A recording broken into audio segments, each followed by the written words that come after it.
I have this mission. I feel like I was put on this earth to help change as many people's lives as humanly possible. I'm going to do whatever's in my power, whatever like God has blessed me with to be able to fulfill this mission. And, within the next 5 years, I see myself changing the lives of millions of people throughout the entire world, through their bodies, through their health, through the ways in which they actually see the world. And that is my mission. That's like the reason I was put on here. And I'm just going to keep on. It doesn't matter to me whether or not the million gets hit or whatnot. I'm just going to keep on showing up, and I'm going to keep on doing the work. All right, Dan Go, the Fit founder, is here in the house. Welcome, man. Appreciate you joining me. Thanks for having me. I appreciate it. Yeah, I'm psyched. I'm psyched that we got to do this. I've been following you on Twitter for a long time, and love everything you do there. And then, a lot of the stuff that you've been doing with the podcast recently has been really cool as well. I just listened to, I think I tweeted at you, I just listened to your one with Sahil Bloom, which was super great. He told some awesome stories on that. But listen, hey, like, I don't know if there's folks who don't know you. Dan is, an entrepreneur. He's at Fit Founder on Twitter, has built an incredible following for himself there, and running a business where he's coaching clients on things like fitness. But I'm sure I'm going to do a terrible job of describing you and your background, Dan. Like, maybe let's start there before I start peppering you with questions on nutrition and fitness and all that. Like, love to hear just a little bit about your kind of backstory.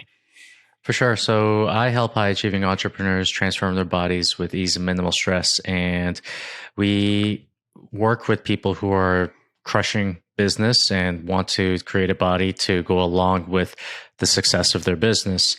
And in terms of like where I come from, I used to be a very unfit guy myself.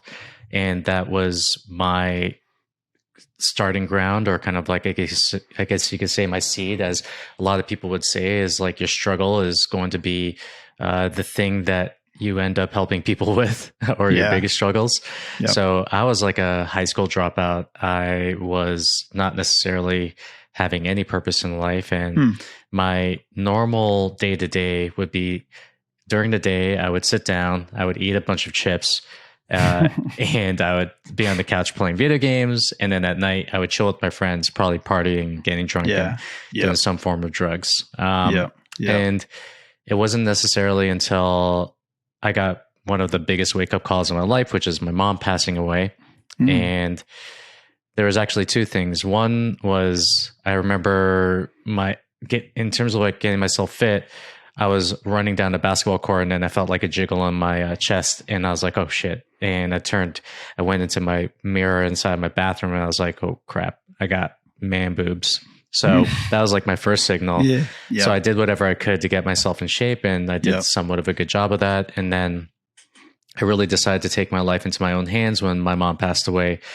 And pretty much like I've used crisis as opportunity, and I've developed this strength to use crisis for opportunity in every single area of my life. And now, before that, I was actually owning a gym. I owned a gym for about 11 years, and kind of like got my experience and, kind of like helped people in that, and then sold that gym in 2018. And then for the past, I would say 4 years now, I've been helping entrepreneurs get themselves into shape. Awesome. What, how old were you when your mom passed away? Just curious. I was about 24 years old. 24. Okay. Yeah. And so you were, you're Canadian, right? You grew up in Canada? Yeah. And you were the child of immigrants from China. Is that right? Yeah. So in China, when communist rule was doing its thing, my parents' families took them to the Philippines. From there, I was born. I was the last of 4 children, and I was born to Chinese parents, but we would always kind of consider ourselves to be sort of like Filipino by culture, if that makes any sense. And then my dad decided to take us to Canada. One of the best decisions he's ever made. The decision that's practically changed my life, and I'm so grateful for it. and we have been Canadian or become Canadian citizens. And I've been a Canadian citizen for pretty much like over 40 years of my life. And you've kind of traveled around a little bit. I've heard you on a couple of podcasts, and you were in Costa Rica, another you were in Colorado. So you were living like a little bit of a nomadic lifestyle. Is that still going on, or have you like settled somewhere now? A little bit. So for the past 2 or 3 years, I would say that when COVID hit and the lockdowns came, we had the decision to make, and we were going to say, hey, do we really want to sit through this and be locked in our houses and not do anything about it? Or do we actually want to go ahead? And it's been a dream of mine to live not necessarily, I don't know about the nomadic life, but to live in a different area of the world for about, I would say like an extended period of time. In our case, it was Costa Rica. We were there for about 8 months. We lived in Colorado for a bit, came back to Toronto. Then we actually left Toronto again to go to Mexico, and we were there for about, I would say like 6 or 7 months, and we've just come back. And it was a dream of mine. We did it. We did it with our family. We have a 2-year-old with us as well. She's kind of grown up in like so many places, and that's cool. And I'm good. I'm good to have a home base now. I'm at that point where I'm like, let's have a home base, and let's kind of like chill in one spot and have a place where we can set roots. So you're setting up shop in Toronto now? No, we're here just because we want our daughter to know her grandparents, and we want to get that kind of like family feel. But we're going to be moving to the West Coast. Cool. Yeah, we're getting a house built up there, so we're just waiting for the house to get built. Yeah. Awesome. Okay. So thank you for that background. That's super helpful context, and congratulations on all the growth you've had. It's just been really inspiring to look at the size of the audience that you built, and, the type of content that you're putting out regularly. It's pretty cool that you can look at what you're doing day to day and be like, wow, I'm like legit impacting people's lives for the better. So congrats on that. That's really cool. Thank you. It's pretty surreal to think about it when you sit down and kind of just like look at what's happening. But that's been my whole purpose ever since I started fitness, was to change people's lives, and to do that on as big of a scale as I can muster. So now it's happening, and still beginning. I'm still in the beginning stages right now. Yeah. Yeah. Yeah, I love that. I love that philosophy. And I've heard you talk about that before. It's kind of like this kind of no ceilings approach to life. And I love that. Love that philosophy. 100%. All right, cool. So I told you we wanted to talk about, kind of fitness after 40. So I think we're sitting here as two guys in our 40s who are, I'm 44, you're, I think, early 40s, right? So we're kind of, navigating this world. I think hopefully we are finding that through, proper nutrition and fitness and sleep and all that kind of stuff, that you don't really have to lose a tremendous amount of performance necessarily in your 40s versus where you were in maybe in your 30s or your 20s.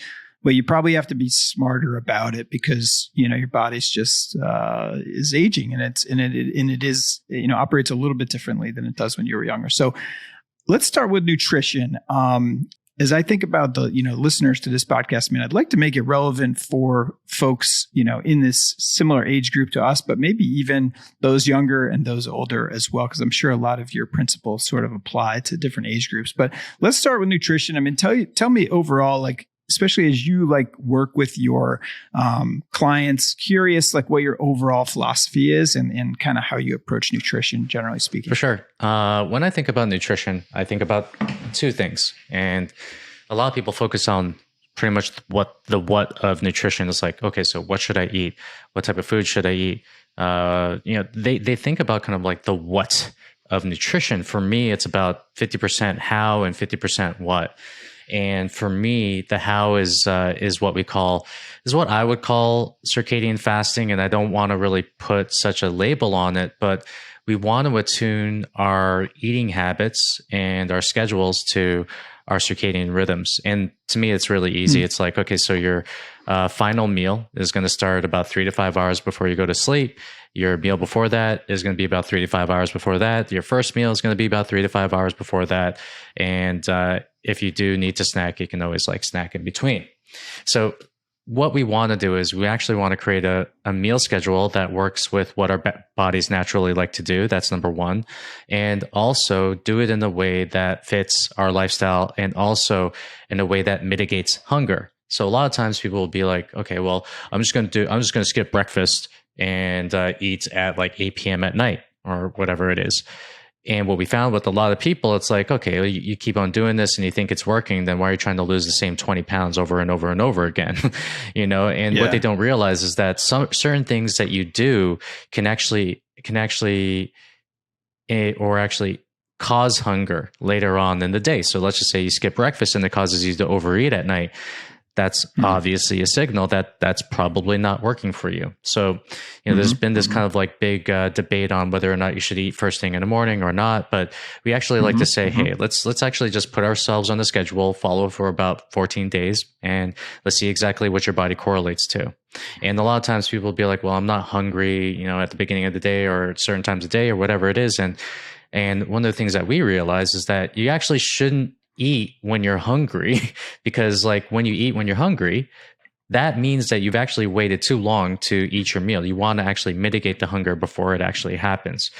And along with the how, we actually focus on, okay, so how are we eating in the first place? What do most people do? They turn on their phones. They're looking at their phones while they're like trying to like munch on their food and they distract themselves. I know some people who eat while they're walking, which is obviously not necessarily a good signal that you're sending to your body. Unless you're like on the PGA Tour or something like that. I mean, like, unless you're John Daly and just smoking cigarettes and like, walking on the tour and eating like a hot dog. But we want to make sure that there is a sense of mindfulness that you're bringing to the foods that you eat. And you want to be able to sit there. You want to be able to smell the food, digest it actually go through the first stages of digestion. You want to be able to eat it mindfully, which means eating it slowly and also monitoring with yourself. Okay, so how full do I feel after I've ate this amount of food? And it's not going to be perfect, but this is what I consider to be the long-term habit to eating healthily, which is to actually do the work up front and fix the way in which you eat and also your relationship to food. So the second thing is the what. And we go with high protein diets that are nutrient based, and they are primarily whole foods, but it doesn't mean that you should do this 100% of the time. You should allow yourself I look at healthy eating as a ratio, not an outcome. So when we think about healthy eating, you have to say that, okay, so where am I getting 90% of my calories from? Probably high protein, nutrient dense sources, things like vegetables, things like meats, things like even legumes, and possibly even like single ingredient carbs. Okay, cool. Now, what is the 10% of where I'm getting my calories? Personally, for me, it could be like a Magnum ice cream bar. It could be an alcoholic drink for some people.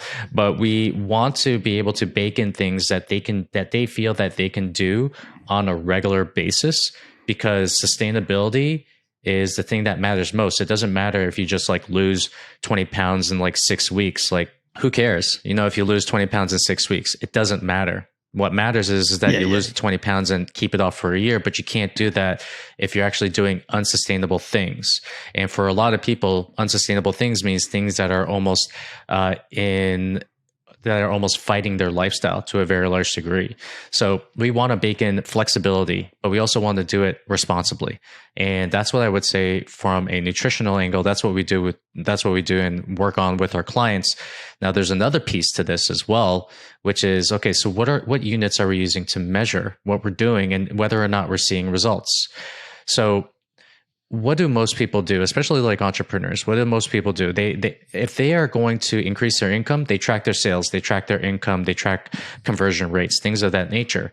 And then I ask the very same entrepreneurs what they do or how often they track their weights, and then I just get like nothing but crickets, because like they are of the type to be the ostrich that just puts their head in the sand and just like doesn't want to see exactly what happened and just like kind of just like avoid the entire reality of what's happening with their health. But no, you need some form of measurement when it comes to knowing the numbers of your body. So the very basic form of that is your weight, obviously. And for a lot of people who are not Arnold Schwarzenegger, who are not, you know, bodybuilders or men's health models or whatever, who haven't been lifting for 10, 20 plus years, the BMI is still going to matter to a very large extent.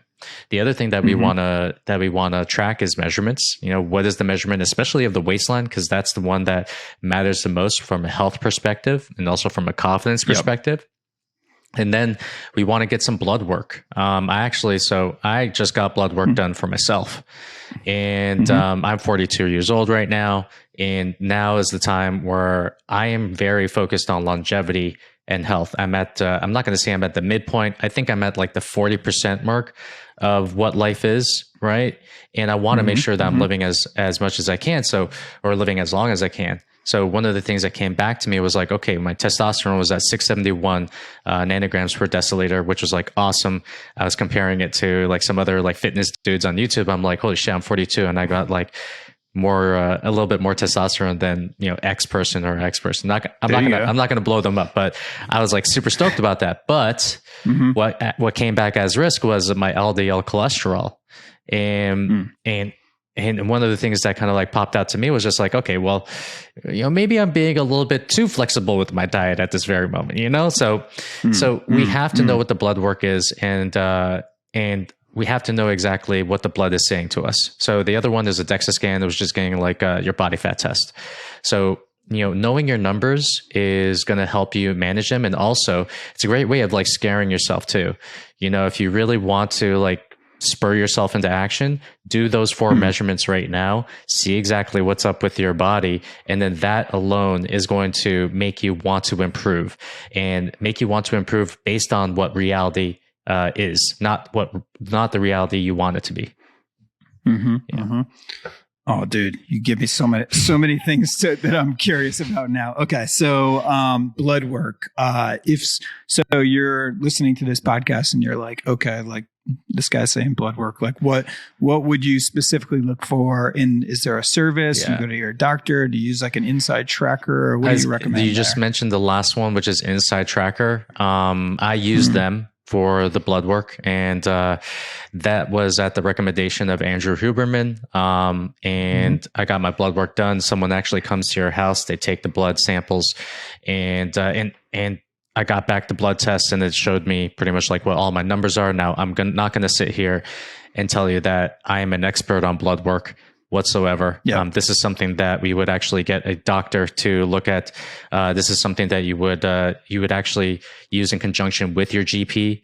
And you would get obviously the feedback that you're getting from Inside Tracker based on what they see in your blood work. But is there like 1 or 2 or 3 things that you were looking for? So you mentioned testosterone was of interest to you. It's one of those things where I'm just like excited about it. I'm just like, okay, I want testosterone. You had me laughing with a tweet that you put out today about testosterone. You're like, oh, here's a whole list of things that like are signs of low testosterone. And one of them was like, what was it? Commenting that you're unfollowing somebody. I started cracking up when I saw that was a funny one. I would obviously look at LDL. Ferritin is one of those things as well. What other things? Blood glucose levels, hemoglobin, and those are kind of like the top things that come to mind when it comes to the blood work. Yeah. Okay, cool. And then the DEXA scan, I've heard you talk about that before too, but that's basically like a more exact measurement of the fat percentage in your body. Is that right? For sure. So DEXA scans are the most exact way to measure body fat, and it's an X-ray. And if you get the right DEXA scan, it can show you so many things. So number one is obviously it shows you how much lean mass you have and how much body fat you have. And the other things that it shows you is where exactly do you carry this body fat. And for a lot of guys who have like beer bellies, skinny fat, whatever it is, they usually carry it around their waistlines. The other thing that it shows you is something that's called the visceral adipose tissue, which is the amount of fat that's around your organs. And this is the most dangerous fat that is out there. And that is like one of the things that the DEXA scan can tell you. And I can see exactly what's happening with someone's health just by looking at their DEXA scan. Because when we see exactly, let's just say like the android level, which is like around their waistlines, we know that one, maybe they are going to be pre-diabetic at some point. Maybe they're going to deal with insulin issues, being pre-diabetic. Maybe they're going to deal with blood glucose issues as well. There's a lot of things that we can see just from like a body fat angle. Now, these things are just correlations, but we can actually see a lot just by seeing exactly how much muscle someone has, how much body fat that they have on their body. And where they carry it. Yeah. Cool. On the flexibility front. So I think that's a good message. It makes sense that, that having some flexibility would make, whatever, what do you call it? A diet or whatever your eating habits, more sustainable. That makes sense to me. I'm just curious about, because I'm thinking like for myself, I tend to operate better actually when I have like specific guardrails. Like I've done a lot of like crazy streaks, like, no alcohol for a year. And it's just like, okay, like that is a very clear, I've drawn a like line in the sand and I know I'm not going over that. The flip side of that is like when you do go over it, then you could, kind of go off the rails, so to speak. Yeah. So I want to get your view on this. So one of the things I've been doing recently is, and it's a little bit of a pain, but tracking basically everything that goes into my mouth. So I'm using an app called Carb Manager right now, where I'm basically, it's basically, I'm sure you're very familiar with this. It's very similar to like MyFitnessPal is another one where there's like, they have thousands and thousands of foods in there. So most things that you're eating, somebody's already entered it at some point. So you just type in the first couple letters, or you can even scan barcodes and things like that. So I've been doing that and not necessarily doing it to like, try to hit very specific like carb targets or, macro targets overall, although I'm kind of conscious of what those levels are, but it's more, this is kind of funny. It's almost like a motivational thing, but I find that the act of having to put something into that app like is enough friction that I'm like, screw it, I'm not going to eat that. Or at least, what it does is it, you mentioned mindful eating, which I think is a really great way to think about it. I think personally, when I go off the rails, it is because there's mindless eating. And it's like, okay, something really stressful is going on. It's 10 o'clock at night. I'm ready for bed, but let me just go. I end up with a cereal box and I pound like, multiple bowls of cereal. And then I'm like, I wasn't even thinking about it. And I was thinking about whatever my problem was or whatever. But I just added all these, empty calories and carbs. So anyways, where do you stand on that whole idea of like tracking what you're eating? Do you think that's over the top? I don't. I look at it like this. It's what you measure is what you manage. And especially when it comes to a food angle, one of the things that we do with our clients is we just get them to track their foods without even trying to lose weight. And one of the things that happens as a result, I remember I was working with this client before, and we just told him, hey, just track your foods. Don't even try to follow a calorie count. Just track it, And he started tracking, and he did this for like a week. And he came back at us. He's like, Dan, I am a fat, filthy pig. and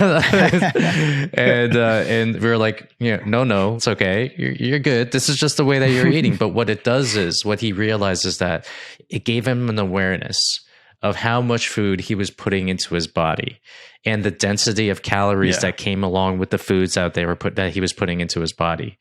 And, you mentioned something really interesting, which is the sense that you don't think about it when you're pounding down, when you're stressed and you're pounding down, all this like, whatever it is, Lucky Charms cereal into your body, because your brain is turned off. When you feel this emotion, especially if it's like a stressful emotion, what does it do? Number one, for a lot of people, they want to numb the emotion by doing something that will help them increase dopamine levels and just like completely forget about what they were feeling. So for a lot of people, they turn to food, or they turn to alcohol, or they turn to drugs. And one of the things that we have to realize is that happens, It's an awareness thing. So what can we do to actually move ourselves into a different path where, number one, we can deal with the emotion in a healthy way. And instead of trying to like pound it down with like as many like, marshmallows as possible. And like we said, it's like what we measure, we manage. When you start tracking your foods, you start getting an awareness about what you're putting into your body, how much calories you're putting into your body. And then from there, you can ask yourself, okay, so where are my weak points? Where's my strong points? For a lot of people, their weak points could be like the weekdays. And they're like, I could just stick to my diet throughout the entire week, but when the weekend comes, it just all goes to shit. And that is for us. We look at it as like, okay, that's an area of opportunity. So what happens on the weekends that causes you to want to go off the rails? And where does that come from? Right. And I always look at these things like when people start tracking, they're like, these are areas of opportunities. They're not things in which you should beat yourself up for. But what you're doing is you're tracking what's important, and you're seeing exactly how you spend your budget on a weekly basis. And I remember when I was working with a business coach before, and he told me, okay, Dan, I'm going to give you this sheet. Every single 15 minutes, you're going to write down what you did for the next 16 hours that you are awake. As tedious as it was, what happened as a result was I saw how much social media time I was spending. I saw how much creation time I was spending. I saw how much time I was spending with my family. I saw how much time I was spending with my family while being on social media. And it gives you this awareness that you would not necessarily think about because you're just unconscious when these things happen. So I was telling some of my coaching clients this quadrant right here, which is called, I think it's called Johari's window, but this is essentially the levels of learning that happen, right? So the first level is unconscious incompetence, which is to say that you don't know you have a problem. It's like the guy who walks around and it's like thinks like everyone around him is like an asshole when he really is the one that's an asshole. Like that is unconscious incompetence. You just don't know what you don't know. Then you have conscious incompetence, which is to say that, okay, I know I have a problem. I know I need to do something about it. I just don't know what to do. And it's the guy who has maybe gained a lot of weight and he's like, I don't know where to start. What do I do? How do I get this problem fixed? And then you have conscious competence, which is a sense that you actually have to think about it. And you have to actually do the things that you're trying to do to improve the problem that you have. So for a lot of our clients, it's like, fuck, I wish I didn't have to like think about this so much. I wish I didn't have to track my workouts or track my foods or whatever it is. And to me, I say that, well, you need to go through this aspect of things because you can't just hope it's automatic without actually doing the work to make it automatic in the first place. So from there, you go into unconscious competence, which is a sense that everything is automatic. For me, going to the gym 4 times a week, that's automatic. I don't have to worry about it. For a lot of people, they brush their teeth every single day. How hard do you think it got to? How many times did you think you had to do that? How many times do you think you had to miss and just keep on going back to it in order to make that part of your life automatic? So that's where we want to get our clients to. That's where every human should want to get their health to. And it takes a lot of effort to actually get there. And you don't get there without awareness, without measuring, without actually being aware of everything that you're currently doing. Yeah. I like that a lot. The word awareness keeps coming up a bunch of times, and I think that's a really great way to think about it. Also, what you were just describing reminds me a little bit about the concept of like having rules. And now this may contradict with the idea of flexibility. I don't know, but like, let me give you an example. So like, with regards to alcohol, like, I'm 44 years old. I feel like I'm too old to be like waking up like hungover on weekends. It's just like it's just a waste. If I have a big night and I'm like feel terrible the next day, I'm just like, oh my God, miss a workout. And when you get to a certain age, it's like you're not hungover for one day, you're hungover for like 3 days. So so it's just totally not worth it. So on the alcohol side, like I instituted a rule for myself probably a year ago, and it is like I never have more than 3 drinks. And that is just like a rule. And that is, I don't know what quadrant that fits into now, but that is like, was like something I had to work on. And then it was like, okay, that is just a thing. Like I won't have more than 3 drinks. Right. And so I found that like, in certain areas of my life, like, I work out or I exercise 6 times a week. Like that's another rule. Like I'm going to do that 6 times a week. And it's gone from rule to just being like the way that I operate. Standard, like, as they would say. Yeah. Standard, raise my standards. So, okay, cool. Let me see. Last thing on nutrition before we move on. Do you mind if I jump in on what you just said? Yeah, go for it. Yeah. So you can't have flexibility without discipline. Right? Well, let me think about that one for a second. You can't. Yeah. Because let's just say like you want flexibility and you have the worst health habits on the face of the planet. You cannot have flexibility without actually having these rules and this discipline around the way in which you approach your nutrition, drinking alcohol, or even your workouts, right? What people want to do is they want to be flexible right up front. And they want to be like, okay, well, I want to have like 6 drinks a week. And like, I want to just like, party on the weekends and just like, go, be tight on the weekdays. It's like, no. You actually need to be restrictive up front and then bake in flexibility later, right? You'll see what the flexibility is after you bake in discipline, after you set a foundation of discipline for what you do in your health. And I think that's what you did with yourself, which is to say that, okay, so what's responsible for me? Is it 3 drinks, 4 drinks, 5? I think it's 3 drinks. We're going to do this. We did this enough times where it's just habit for you. And after the 3rd drink, you're like, no, I'm good. Sorry, don't go past 3. And that becomes a part of your identity. But you don't get there without actually setting what is the standard and responsibility for yourself. Yeah. Right. So if anyone is listening to this right now, it's like, some people, they just want to go flexible right off the bat. And to that, I say, you haven't even learned the foundations of being disciplined yet. And you want to be flexible? No.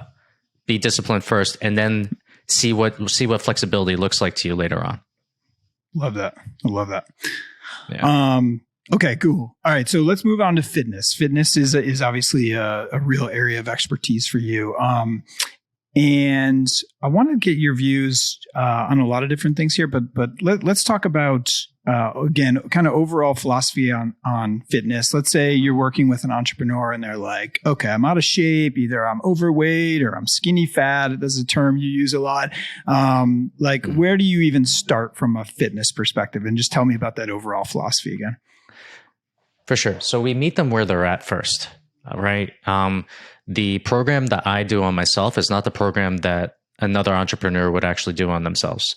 Everything has to be customized. Everything has to be lined up with their lifestyle and the way that they like to do things. Because if it's not, then it's not going to work.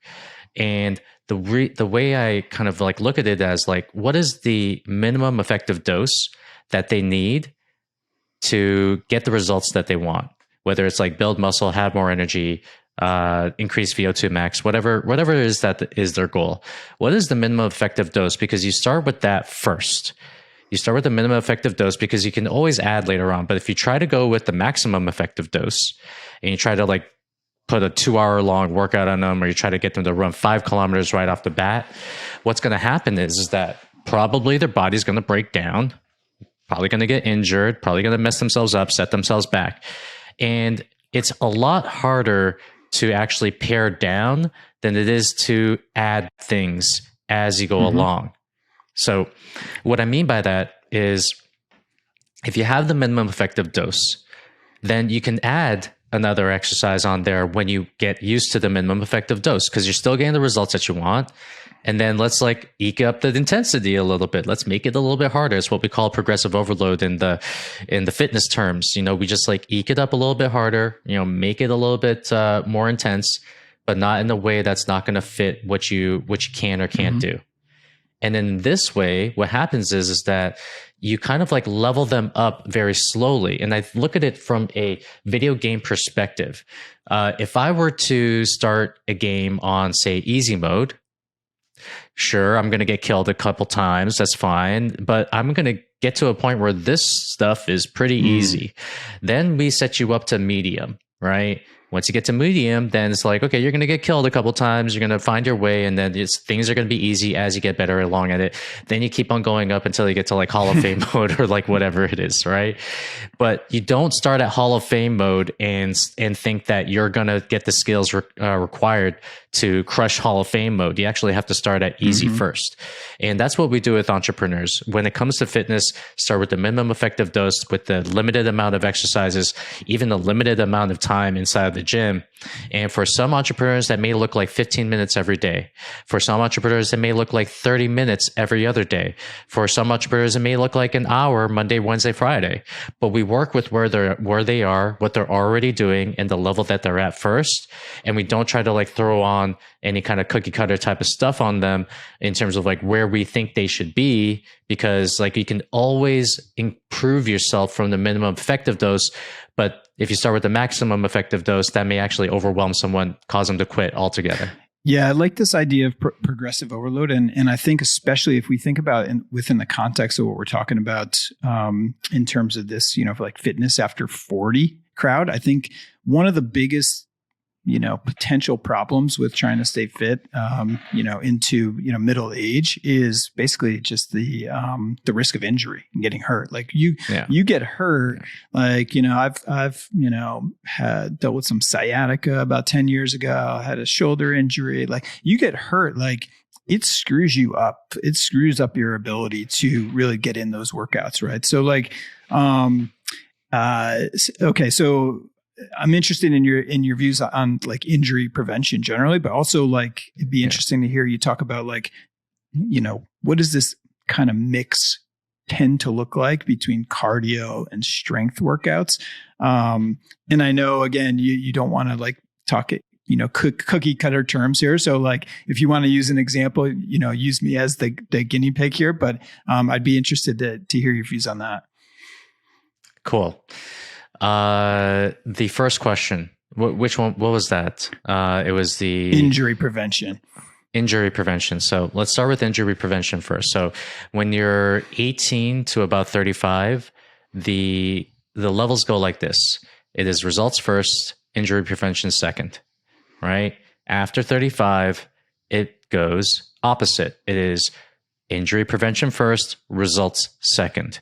And that is the philosophy that you must take after 40, especially after 40, because it takes so much longer for your body to recover from an injury. You're not like 18 years old. You don't heal that like Wolverine unless you've actually taken care of yourself, right? And also, I want to throw in there that this context is very different for let's just say it's like if you just get started in like fitness at 40, right? Then you have so much gains to acquire, right? It's exciting, and you can actually get so much gains. You could get so much muscle in the very beginning, as opposed to someone who started lifting at like 18 years old, was a football player, and like pushed their bodies to the max. You may or may not be able to make gains, or you may or may not be able to get fast gains after the age of 40. Which a lot of people are trying to do. They're trying to like set PRs like every single day that they hit the gym. So you have to understand what that context is. Now, there are a couple of things that come along with injury prevention. So number one is going to be the way in which you lift in the first place. So they've actually found that one of the best ways to improve flexibility is to lift a weight within your range of form, or within the proper range of form within whatever your body is able to do. So when people go into the gym, they should not be focused on lifting heavy weights. They should actually be focused on lifting weights with good form, and then carrying that form on to lifting heavier, more difficult weights. Because if you don't have that part, then pretty much you're going into the gym, you're ego lifting, you're trying to compete with like other people around you, and then you're going to end up setting yourself back. And you're also, what's going to happen is that when you compromise your form inside the gym, and you realize that for some people, I remember watching this. It was such a sad thing. I remember watching this like 20-year-old, one of my 20-year-old friends on Twitter. He was posting his bench. He was doing like a 2-plate bench, but the bar wasn't even like touching his chest. And I felt so bad for the guy. I was like, oh, dude, Like I felt bad for him because I was like, one, you posted this on the internet and that is forever. and people will roast you, in which they did. And the other thing is also like, you're going to have to take away 100 pounds off of that bar, restart everything again, and learn proper form from the ground up.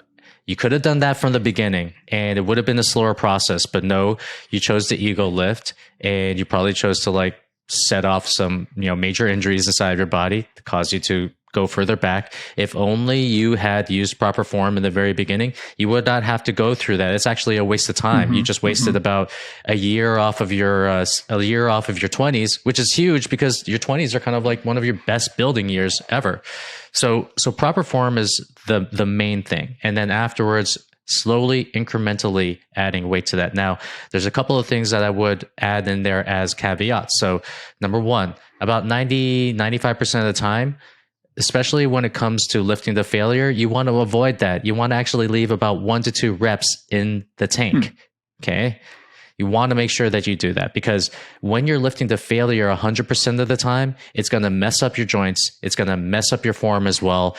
And when you're aiming for like a PR, that should be like a not once in a blue moon, but it's going to be something that's like a once in a month, once in every 2 months kind of thing if you're trying to really like push it, right? So leave about 1 to 2 reps in the tank for yourself to make sure you have good form and to make sure that you are just saving your joints from, just messing themselves up. The other thing I would throw in there is learning about mobility, learning about activating your muscles.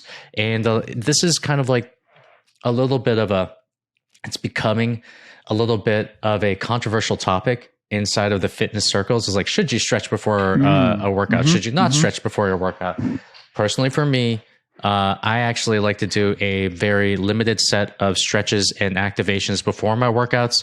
And I like to, this is not proven by science. So like if any fitness guys like watch this, they're like, that's not evidence based. I'm like, well, calm down, mofo. Just like, this is what works for me.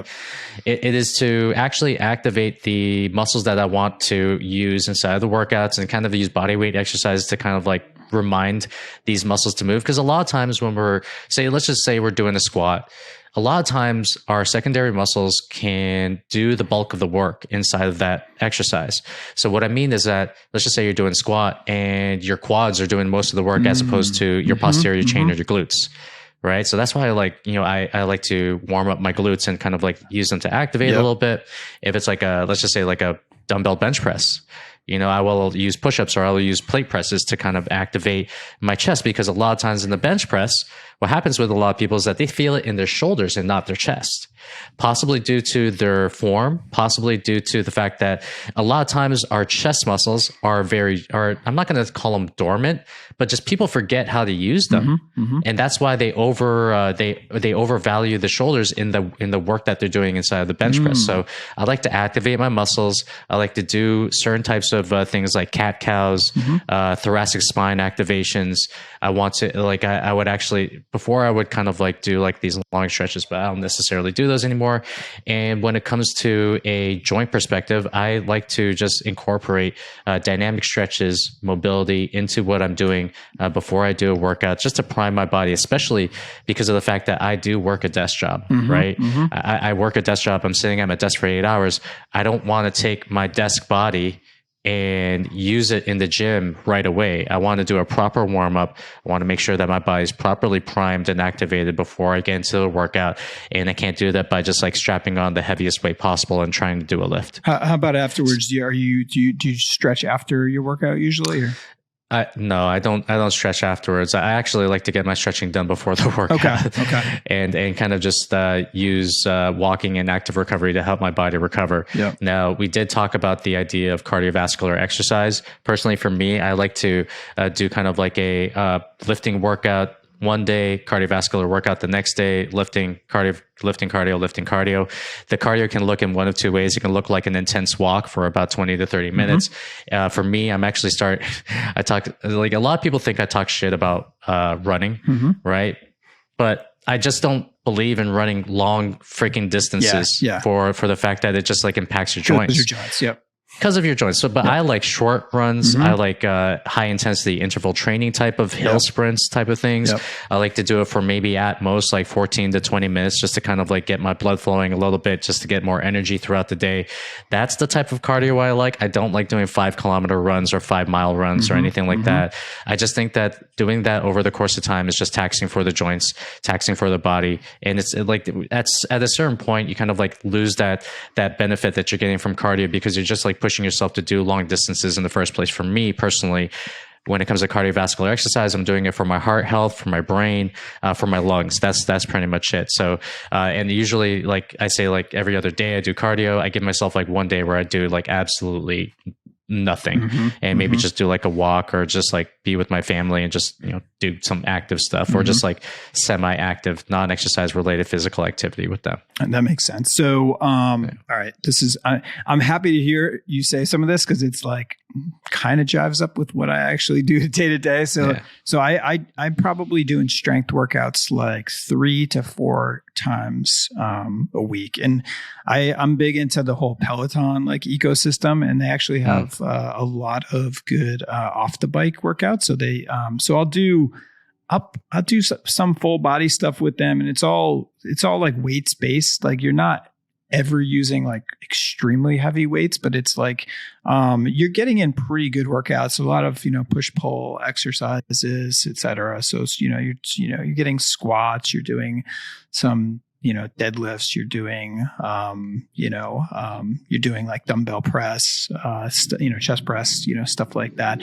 So I'm doing those like 3 to 4 times a week. And then I'm like you, I sort of got probably about 10 years ago, I had done a lot of running in my life. Like I ran track and cross country and all that. But about 10 years ago, I started like experiencing some back problems from running. So I actually made the switch over to the Peloton bike. At that time, it was doing a lot of Peloton rides. Now, I will say that part of me thinks, so, you know, some of the other benefits that you mentioned to cardio, I think are spot on. And actually for me, I think one of the main benefits of intense cardio is more like mindset focused and like mood actually. And so like if I'm like groggy or, you know, whatever, just in a bad mood, like I can get on a Peloton bike and just like crank for 20 or 30 minutes. And then like I'll awash in endorphins and dopamine and everything else. And like, okay, that was just like a nice little reset for me.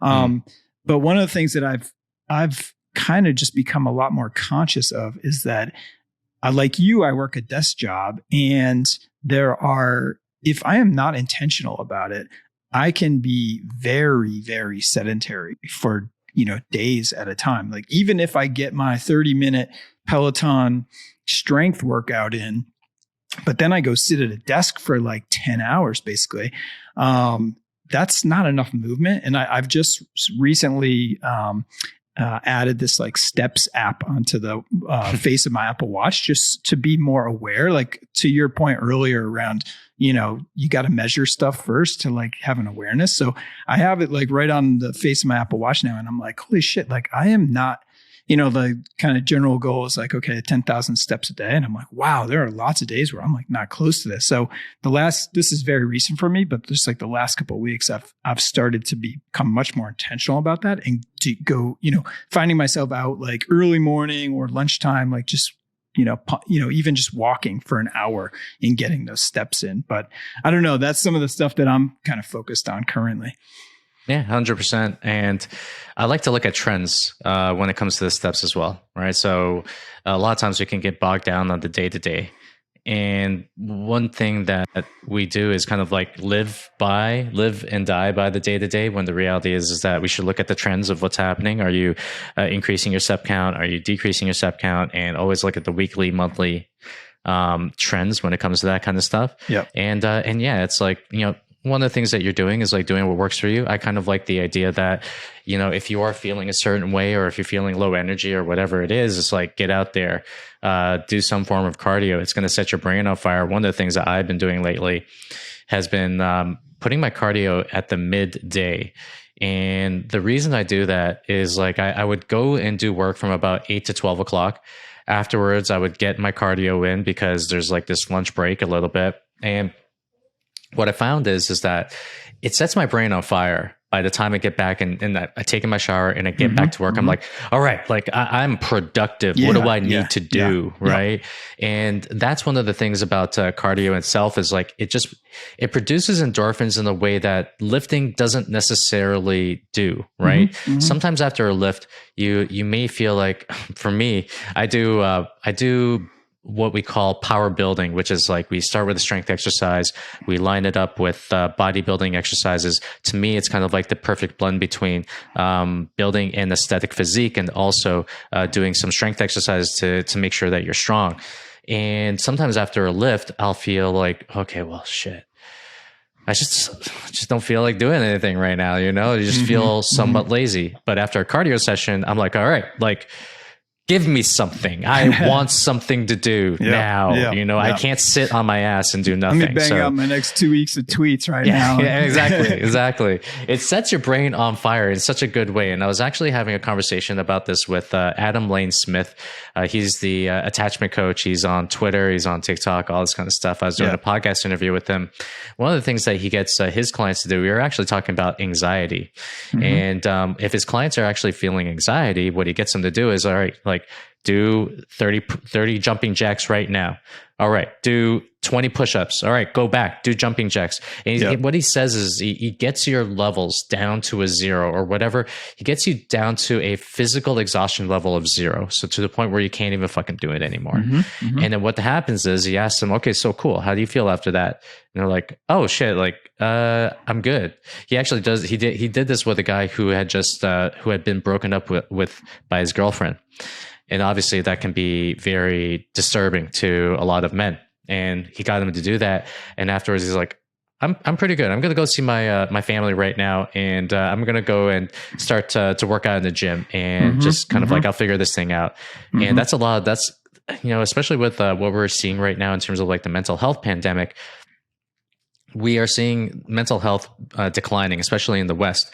And one of the things that we can do to mitigate this, especially if we're just human beings, is to move, to physically exhaust ourselves, to treat us like little children. And if there's anything that you know about little children, it's like if they have way too much energy inside their bodies, they're gonna cause you hell. And they're just going to be hard to deal with. And the same thing goes with adults. Your brain is going to give you hell if you don't physically exhaust your body on a regular basis. I totally agree. I think there's honestly, as a parent of 3 young kids, I think we think we're way more sophisticated than we are, but we're just bigger versions of them. Yes. So I totally agree with that. Okay, cool. Before moving on from fitness, there's one more question for you there. So if you're, let's say, a typical client, I don't want to box you in like that, but let's just say that when you think about strength exercises, like what do you think are there a handful of strength exercises? Let's say somebody's not even really lifting today or doing any kind of strength work. Are there a handful of exercises that you think that jump out to you as being like most important? 100%. And when I think about exercises, I think about movements. So a lot of times with exercises, people will throw out the squat, bench, deadlift, whatever it is, right? But when it comes to these exercises, think of them as movements rather than exercises that you must do, because there are some people out there, especially with even the squat or the deadlift, these seem like they are completely basic exercises, but they are very complicated. And especially if you do them at a high intensity, they can mess you up if you don't know how to do them properly. And for a lot of people who are deconditioned, they can't just jump in and do a barbell squat or a barbell deadlift, especially without someone to professionally show them exactly how to do it. So I think of them as movements rather than as exercises. And the movements to me would be, like we mentioned before, the squat. The other one would be the bench press. I don't necessarily like the barbell bench press. I like the inclined dumbbell bench press from an aesthetic point of view, or the flat bench or the flat dumbbell bench, because the entirety of the dumbbell bench presses allows you to kind of like bring your elbows a little bit down, while the barbell bench actually fixes your elbows in place. It doesn't allow for rotation of the forearms either. So the bench would be one of them. The deadlift would be one of them. The overhead press would be one of them. a single leg lunge, a thrusting motion or a hip thrusting motion, and the back row and an overhead pull type of movement. Those will probably be the most basic movements. Apply progressive overload to those. Do the same exercises over for about 12 weeks. Get stronger in them, and you're going to see, especially if you're just like a ranked beginner, you're going to see a lot of progress just by doing those basic exercises alone. Mm-hmm. And do you have any recommendations? Like if somebody was like, okay, I want to do one of those that you just mentioned, I want to see the proper format. Like, is there or I want to see the proper form. Would you recommend going to any one place in particular, or just hop on YouTube and find somebody doing it? I would get a seasoned personal trainer or an online coach like myself, because you can always do these. There's so many nuances to everything, like things like breathing and bracing, right? So a lot of people don't realize is that when you do these exercises, they're actually ab exercises that are disguised as a squat or a bench or a deadlift. And when you do these, a lot of people think to activate your abs, you actually have to suck them in, but no, you actually have to push them out and brace it like Mike Tyson was going to punch you, right? and there's this breathing and bracing type of aspect to it where you breathe in, you breathe out, and actually, you brace, and then that's what activates your abdominals. So I would get someone like a very seasoned personal trainer, or someone that's like that's been in the game for a little while, someone like myself to like watch that form. If not, if you can't afford to do that, what I would do is there's a guy on YouTube. His name is Alan Thrall. And I think he does a YouTube channel called Untamed Strength. And what you can do is you can actually search his YouTube channel for, say, squat form, bench press form, deadlift form. He has amazing tutorials on how to do them properly. So those would probably be the two places that I would do it. And obviously can't just be watching videos. You got to apply it to yourself. One thing I would suggest for a lot of people to do, for everyone to do, is to video themselves lifting, and to not do it in such a douchey way like the TikTok type of stuff or anything like that. Not to do it to kind of flex on anyone, but you want to see what you look like. And like I said, with the measuring what you manage, if you don't see exactly what you look like and how you're doing an exercise, how are you don't know what you don't know. So a lot of people are so scared. I remember talking to a client the other day who's like, I just can't video you myself at the gym. And I told him, I was like, Neil, no one gives a fuck. Okay. No one cares. But for everyone's too concerned about what they're doing. Yeah. Everyone's like just so concerned, and it's become such a common thing that everyone's like, okay, that guy's like, that guy's videoing his lifts. Cool. Yeah. So you need to video yourself. You need to know exactly like what your form looks like. Even give it to the eye of someone who's a professional as well. But for you want to see exactly what you look like. And sometimes that could be a freak show to a lot of people because they think they're lifting one way, but they're really lifting in a completely different way. Okay. That's great advice. Yeah. Okay, cool. All right. Sleep. I know you've published some stuff on Twitter recently talking about mouth taping, which I've never done before. I think we can agree that sleep is a super important part of the whole picture here.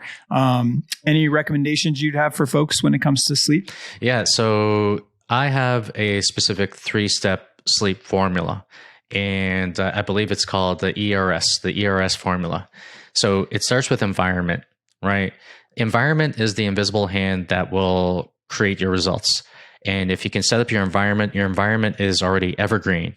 It is something that is already set up. You don't have to do anything. So when it comes to environment, we're talking about blackout shades. For me, it's a weighted blanket. It's a cooled room. It's actually separate blankets from your partner, especially if you have one that just hogs the blanket. Usually in every relationship, I find that someone runs hot and someone runs cold, right? So you have like a lot of times. I actually remember I put this on Twitter. It's like, hey, one of the best ways to get a great sleep is to actually have separate blankets with your partner if you sleep in the same bed. And a lot of people are like, well, how am I supposed to get like the nookie? If I sleep in a separate blanket, I'm like, okay, you lift her blanket and then you put your hand out and you're like, give her the signal, right? Right. So other things would be obviously like a great pillow, a great mattress, set up your sleep environment and actually invest in those things because you're going to be sleeping for 1/3 of your life. I remember a mentor told me it's like, get yourself a great pair of shoes and get yourself a great mattress, because those are, if you're not in one, you're going to be in the other kind of thing, right? That's great advice. Yeah, it is. He's a very smart man. So the other thing, when I said the environment, is there anything else? I would say to make sure that when you're ready to go to sleep and it's time and the sun is going down, don't keep your lights on, right? Like literally dim your lights if you could. And some people take it to the other extent, which is like set up, like put candlelight all over the place. You can do that if you want, but you want to dim the lights. You want to entrain your body for the idea that you are going to be going to sleep. The other one is I said E was environment, R is for routine. So what is the routine? And a lot of people think that they can just like go from where they are and then plop down in the bed, close their eyes, and just go to sleep. And maybe like 1 to 5% of people can actually do that. But for the rest of us mortals, we need a routine before we go to sleep. And actually the routine starts when you wake up. So I got this from Uberman Lab, or Andrew Huberman. Huberman, not Uber, Huberman. And I'm a fan. I'm a big fan. I think you're gonna talk about sunlight exposure or natural light exposure. Sunlight exposure first thing in the morning, 30 to 60 minutes. Just making sure you're getting that sunlight on your face. You don't have to like open your eyes in the sun, but just like you can close your eyes and allow the sun to hit your eyeballs. And what that does is it starts your circadian rhythms. It allows you to wake up your body. And when you're going through the rest of the part of the day, again, there are different what we call like Zeitbergers, ways in which you can actually entrain your body to go to sleep and also to entrain your circadian rhythm. So one of them is going to be your meal schedule, eating your meals at the same times. The other one is like when you get your physical activity, you do those kind of like at the same times. When I think about the body, it loves routine. It loves being kind of like on the automated routine a little bit. So those are the other ways. Now, when it comes to the nighttime, always blue light blockers on. That'd be at least like 3 hours before you go to sleep. This is a staple in what you should do, especially if you look at your screens before going to sleep. That is like, I don't expect people to stop going on their screens before going to bed. So basically use blue light blockers to mitigate any blue light that goes into your eyes as a result of staring at these screens. The other thing I would say is develop some sort of like routine where it's almost like you do a routine where your body understands that it's going to go to sleep. So one of the routines for me is like dim the lights, put on the blue light blockers. I take some supplements before I go to sleep, and I'll go through those in the next section. And one of the other things is like about an hour before I go to sleep, I'm reading a fiction book. Right now I'm reading kind of like the life of Musashi, one of the greatest, actually the greatest swordsman to live in the entire world. It's an incredible biography. And I'm reading that, and you want to be able to entrain your mind to not think about things before it goes to sleep. And one of the keys here is like, don't go on social media, don't go on email, don't do work, because you're just going to like make your mind go haywire. Now, the third step is going to be supplements. And the supplements that I take are very simple. I take in routine, which is like, just to add there, we're stopping eating at least like 3 to 5 hours before you go to sleep to entrain your body, and also stopping liquids before you go to sleep as well, about 2 hours before you go to sleep. So in terms of supplements, I use something that's in chamomile tea. It's called apigenin. That allows me to kind of like relax and induce a little bit more sleep. The other one is magnesium and L-theanine. I take those about maybe 1 hour before I intend to go to sleep. And with the supplements, usually if I take those two things, actually I put L-glycine as well and into my kind of like when I'm doing my L-theanine and magnesium. Again, that allows me to kind of like induce a little bit more deeper sleep. And those are the supplements that I use, and those are supplements that I get my clients to use. Now, when it comes to like mouth taping, I found in my own study, in my own research, and actually applying this to clients, is that mouth breathing when you're sleeping is a pretty bad thing. It's actually just a pretty bad thing in general, but a lot of people just do it as an automatic way to breathe when you go to sleep. So I find that taping up my mouth with a piece of like non-allergenic tape, you can actually get a super cheap one from Amazon. I think 3M sells them, or you could get like brands like Somnifix or like Hostage tape. But when you tape your mouth, it actually relegates your breathing to your nose. You do this right before you go to sleep. And then what happens is that your nose should be the one that does most of the breathing for you. Your mouth should be for talking and eating. Now, when you breathe in through your nose, what happens is that you're inducing what we call a parasympathetic response from your body that relaxes you, as opposed to breathing through your mouth. Like, think about like every time that you breathe through your mouth, what is happening? You're in a stressed out response. What does that look like? It looks like when you're running or doing cardio, you start opening your mouth because you're starting to be in a stressed out way. You need to get in as much air as possible into your airways. And what does that also look like? It looks like, hey, when you're feeling stress, how exactly are you breathing? If you can slow yourself down and actually see how you're breathing, you're usually breathing through your mouth, right? So what it does is when you're breathing through your nose, it allows you to increase nitric oxide production throughout your entire body, but also it induces this parasympathetic state, which allows you to relax, which allows you to sleep a little bit better. And it also helps you decrease the amount of sleep disruptions that you have throughout the night. And for me, I was like waking up in the middle of the night, like multiple times. I thought this was something that I had to live with. Started taping my mouth, and then afterwards, I can kind of like put my head down by like 9:45. I wake up by like 5, or actually by like 6 a.m. And that to me is like one of the greatest superpowers in the face of the earth. Mm-hmm. Yeah. Mm-hmm. Wow. Okay, I gotta look into the mouth taping. It's a little unorthodox, but I'm starting to see more and more people talk about that, and more and more people talk about the benefits of nose breathing as opposed to mouth breathing. Totally makes sense. Right after I did that thread, Andrew Huberman put that on his Instagram, and he put it on his Twitter, and I was like, co-signed, done. All right. Yeah.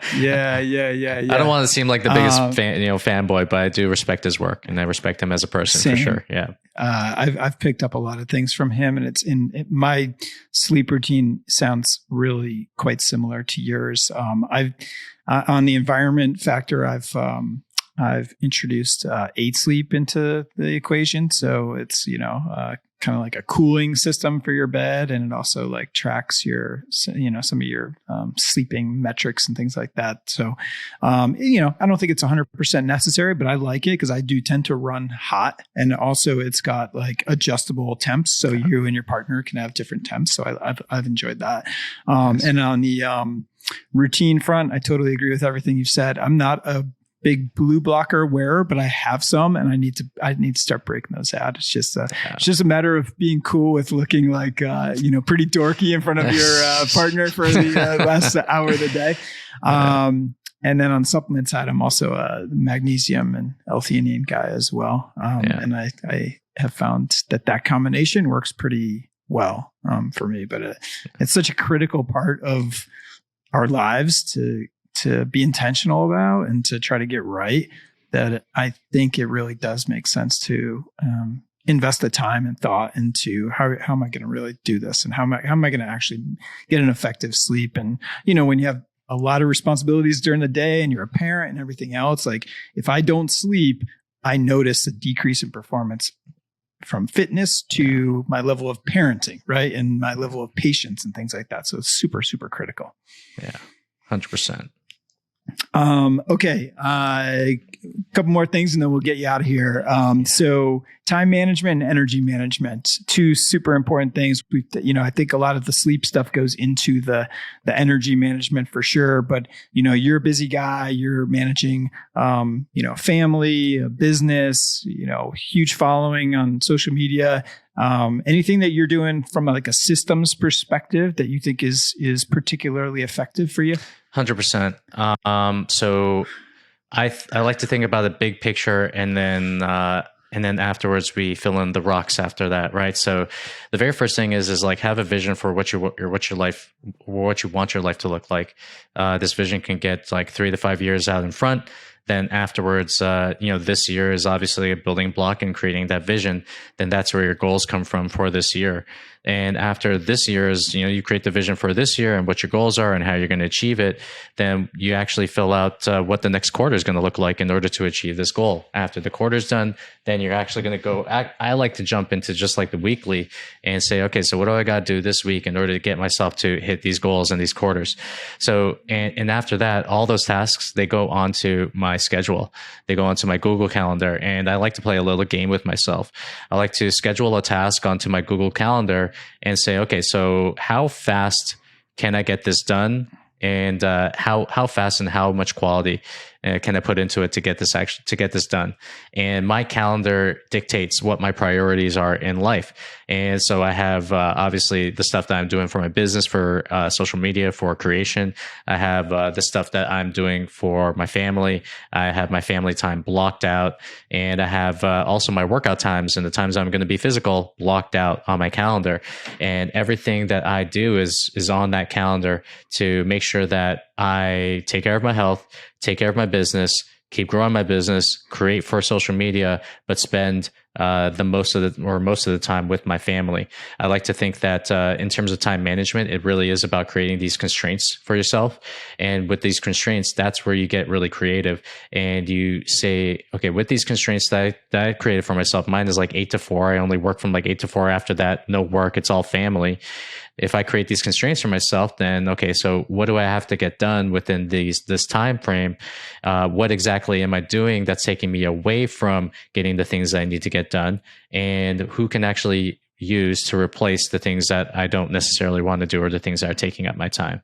So that's the way I kind of think about time management, and energy management comes along with time management, because the things that I bake into my schedule, and when it comes to exercise and when it comes to breaks, those are the things that are managing my energy. When it comes to the foods that I eat, that actually is in relation to the time management, or actually the energy management, and also the sleep plays a huge part in that. I make sure that I prioritize my sleep and make sure that I'm getting to bed at the right time, and doing the right things to make sure that the day that I create tomorrow is actually going to be done by the time I go to sleep, and it's going to be completed by getting is going to be started by getting a really good sleep the night before. I like your idea of kind of considering constraints, and setting up, okay, I know I'm going to be in this, I have this 8 to 4 constraint, and I need to get all these important things done. So something's going to have to fall out of there. Right. So like, it's almost as important as, what you're saying no to is almost as important as, like what you're saying yes to. Yeah. So I totally agree with the idea of like, I think our schedules, what gets put into our calendars is like very, very telling about like what we actually prioritize in life. Yeah. And it's amazing to me, how your schedule can just creep, and stuff can get on there, and like recurring meetings can get on there, and this and that. And you're just like, God, personally, I found that I have to, just be really intentional about culling my schedule, especially anything that's recurring. It's like a weekly thing I have to do is like, look at that and be like, hey, all right, what can I kill off my schedule this week, to make sure I focus on what's actually important. Okay. Last thing, second to last thing I want to ask you, just on your kind of content creation side and the business that you built there. So I mentioned up front, incredibly successful. It's kind of really cool to me to look back at your Twitter account just from like a few years ago. You were like maybe like 3 or 4 single digit thousand followers. Yeah. And now you're like, I looked this morning, it was like 215,000 followers, something ridiculous like that. So it's like, to me, like, and I'm sure many others, like, wow, that's so inspiring that this guy just like, kept after it, and like, look at this growth he's seen. So I'd love to kind of just get your view on like why you've kind of put your energy into that, and then maybe like how you've done it. Like, I'm sure a lot of people would love to know your systems. Yeah. So I'll tell you systems first, and then I'll tell you like the why. So first of all, 8 a.m. every single morning I create. And I create for Twitter, I create for Instagram now, and eventually it's going to be creating for YouTube. And I created that system. And I remember when I was growing from 0 to 5K, from 5K to 10K, I remember telling myself every single time, it's just like, all right, show up, do the work, show up, do the work. A lot of times, like whenever I see people like growing on Twitter or social media, there is something that they do to self-sabotage themselves. And one of the things that they do to self-sabotage themselves is actually stop creating in the first place. And I remember I was like watching this guy, he grew from like 0 to 30 in like, in a pretty fast time. And then he said to his Twitter followers, he's like, all right, guys, I'm going to take a week off of Twitter and I'm going to get back. And I didn't say anything to him because I wasn't that close to him, to give him that type of feedback. But I was just like, that to me is a form of like self-sabotaging and trying to like press the cooling button on like what you're doing. So a lot of times when we're seeing results, the thing that our brain says is like, sometimes we're like, oh, you don't deserve this or whatever. It's like, no, for me, it's always showing up, always doing the work, always creating. And that's the thing. It's like doing more creating than you are criticizing or consuming in the first place. So now how long do you usually create for? So you show up 8 a.m. every day. What does that actually about an hour? Like? About an hour, Okay. So I schedule my tweets on the scheduler, and also I put time in there into like doing threads, ones like the mouth tape that I put up there, just like recently. And it's just really just focusing in on putting really good content out there, and also not just like really good content, but like educational, but also entertaining, like the whole low testosterone, like symptoms of low testosterone is like someone following or someone commenting that they're going to unfollow you, so I feel like you strike the right mix between like helpful educational content, but also like with a little bit of like with a good bit of like your personality injected to it without like being like overly personal, but you could tell like your personality. There's some things that pop out of me that just like pop in my brain, and I'm like, I'm just going to put this on Twitter and let it ride. And and these are like the thoughts that go through my brain. And Twitter has actually allowed me to really consolidate my thoughts and really like compress them and just like make them very tight and make them very neat, make them very direct. And the why is because I have this mission. I feel like I was put on this earth to help change as many people's lives as humanly possible. I'm going to do whatever's in my power, whatever like God has blessed me with, to be able to fulfill this mission. And, within the next 5 years, I see myself changing the lives of millions of people throughout the entire world, through their bodies, through their health, through the ways in which they actually see the world. And that is my mission. That's like the reason I was put on here, and I'm just going to keep on. It doesn't matter to me whether or not like, the million gets hit or whatnot. I'm just going to keep on showing up, and I'm going to keep on doing the work. And I think I heard this from Alex Hormozy, which is a sense that, you can't lose if you don't quit. Right. So if I don't plan on quitting, and I keep on working, and I keep on showing up, and I keep on seeking new ways to grow, then sky's the limit for me. And I'm just going to keep on showing up and doing the work anyways. That's all I can do, and let the results kind of like, figure themselves out a little bit. Along the way, I'll get mentors. Along the way, I'll figure out faster ways to do things, but I can't figure those things out without just showing up and doing the work. So that's why I do what I do. That's how I create. Love it. Yeah. I love it. That's awesome, man. Yeah. That's awesome. Anything unexpected happened to you growing this huge audience? Was there has any meeting somebody or anything weird or anything like that? Well, getting followed by like certain people is a trip, so when Andrew Huberman followed me, I was like, whoa. And that's cool. John Cena followed me, and, that's awesome. It's just like all these people that, like CZ Binance, like all these people that just like followed me because of the words that I put out there. I'm just so surprised and blessed and grateful. The other one was just me kind of like dealing with the idea that, hey, guess what? Like not everyone's going to like you, putting yourself out there. Some people are just going to like talk shit and do all this kind of stuff. And, that was like a little bit of a journey that I had to go through with myself, which is to say that, hey, I put out nothing but like positivity and, well, actually 99% positivity and stuff. And there's just some people out there that just kind of like hate on that, or just don't like it, or just don't like you. And I've actually come to accept that. If you're not doing big things out here in this world, and people aren't necessarily hating you, or or you don't have a certain kind of like small percentage of people that dislike you, then there's probably something wrong that you're doing. I mean, not everyone is going to like you. And that's actually something that I got excited about, in the fact that, hey, like, guess what? Not everyone has to like me, I can actually allow myself to be disliked, and that's okay. That's their opinion. I'll let them have it. I still love them. Still, I hope they kind of like consolidate whatever's like happening in their lives. And that was like one of the surprising things, like to me. But at the same time, it's like, hey, guess what? Every single kind of like little obstacle, every single kind of thing that you go through, it's to me, it's like an area of improvement. It's a kind of like, it's a little bit of like a side of myself where I'm like, oh shit, maybe I didn't necessarily know that part until it actually came up. Now I get to work on it. Now I get to know where it came from. And now I get to actually improve it to make myself a better person. That's awesome. I love it. Yeah. Good stuff, man. And aggressive use of the block button if you need to. I like to mute. Actually, okay. I like to mute now because I find it, number one, I actually heard this from Grant Cardone, and he was just saying that, hey, they're giving me free promo, right? Mm-hmm. They're still increasing my reach, whether it be in a negative or positive manner, That's whatever true. it is. They're still increasing my reach. So I'm Plus, just they don't know it. if you've muted them. They do know if you blocked them, but they don't know. It's like punching the air, you know, it's like punching the air. And at the same time, it's just like, hey, just mute and let them do their thing. Let them keep on kind of engaging and doing all that kind of stuff. And unless it's like someone that's just like, you know, violence and someone that you feel like is gonna like do some like major like physical harm or whatever, psychopaths and shit, then you block them, right? But either way, it's just like if it's just like someone that's trying to insult you, I'm like, okay, cool, you know, have at it. Yeah. That's awesome, man. Well, listen, great job. It's been fun to watch your growth. And like I said, it's been inspiring for me, for tons of people who follow you, to see what's possible when you, to use your words, just show up and, you know, keep doing the work, man. I think that's a great message.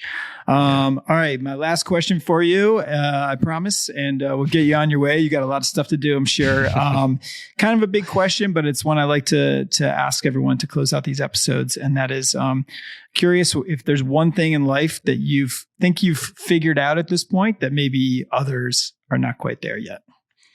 Every single area of your life that or every single goal that you're after is a level of you that you have to build yourself up to.